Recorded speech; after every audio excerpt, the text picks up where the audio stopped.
where they do things the right way, my way, where they don't have any paid toilets. They're no more telemarketers. You're listening to The Rob Dibble Show. Back on The Rob Dibble Show with Ben Darnell on Afternoon Drive. Thank you so much for keeping us on the air. And this guy has kept us on the air for years, being one of our frequent guests. Tim Brando from Fox Sports, long-time commentator over the last 4 decades, and he joins us now. So I know you took a little bit of time off with some of it to watch the Open. And did you ever call the Open when it was called the British Open? That's a great little debate amongst different levels of golfers. Yeah, it became the Open as we got a little older, didn't it? Yes. If you're our age, you do remember, Henry Longhurst, God bless him, God rest his soul, and all the other great British. I love them. I love listening to the British commentators across the pond. But even he had no problem calling it the British Open when he was working with Jim McKay and Chris Schenkel and Bob Rosberg and all those guys. And then suddenly something happened. It was, it's a little bit like RBIs versus RBI. Dib, right? Yes. The baseball analogy. Yep. Like I remember, I don't know how many damn games I called in baseball where I'd say, okay, here's Ryan Kletzko hitting 278, 13 homers, 82 ribbies. There was no problem. Nobody said a word.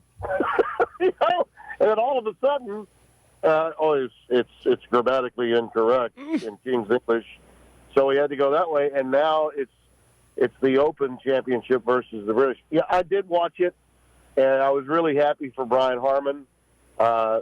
He's been knocking on the door for a long time. He's been on the second page of the leaderboard in countless majors and just could not crack through. He's still, relatively young. He's only 36. But in today's world, with all the great golfers that have popped up that are in their 20s, since the Justin Thomases and the Jordan Spieths of the world, made their sort of arrival so big and so public with early major championships. If you were in your mid-30s or older, suddenly you were, and you didn't have any, you're deemed a failure, and he's anything but that.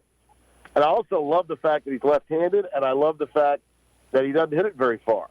The British Open, for me, has always been a test of being unflappable and having just an incredible, consistent game, not necessarily a high ball hitter, not necessarily a bomber, not necessarily a guy that's a sand saver either.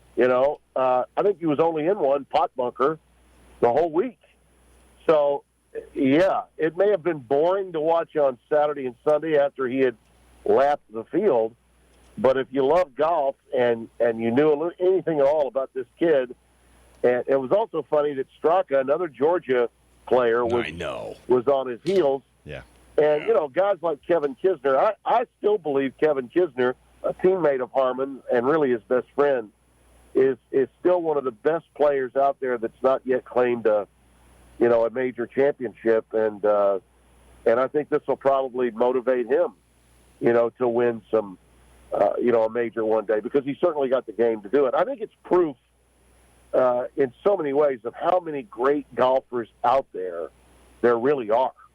And that we sometimes forget that because the coverage always seems to be of the same handful of guys that those that champion the sport of golf want to make their studs, that they want to make the next Tiger. And, facts are there are no next Tigers. Rory McIlroy is getting that kind of coverage because he was, the first guy to win 4 that quickly, besides Tiger and Jack, and now you've seen him go with an 8-year drought. It's hard to win major championships. How much does this set up for a really great Ryder Cup with what's going on across the globe with golf, throwing the Live Tour part of the story as well, and just Brian Harmon winning, like you're saying, there's another major under the belt of the United States going into this Ryder Cup. Yeah, the World Tour, the DP, that's another thing that's getting a lot of attention because of everything that's transpired, the game truly has gone global, and in a good way. And it's, in my estimation, with a Ryder Cup year in hand, it's only going to make it that much more interesting what happens these next few weeks of the FedEx Cup. I'm going to be headed to play over in Memphis at the St. Jude, which is the first week of the playoffs. There'll only be 70 players. I'm going to play in the Celeb-Am that they have there, just off the campus of TPC Southwind over in Collierville, and be a part of that great event, which is just an honor for me. And I'll watch that particular event, and I'm guaranteeing you there's going to be a lot of conversation between now and then about what direction the American team goes in, and whether Justin Thomas can find a way to be a captain's pick, between now and then. JT is in the middle of maybe the worst slump he's ever been in, and there are so many options out there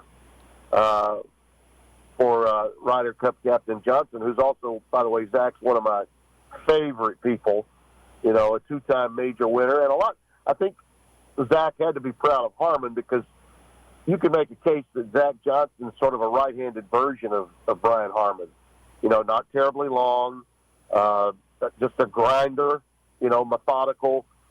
Once he got in a position to win, he was hard to catch. So I'm sure Zach is really happy for Brian and to see a player like that.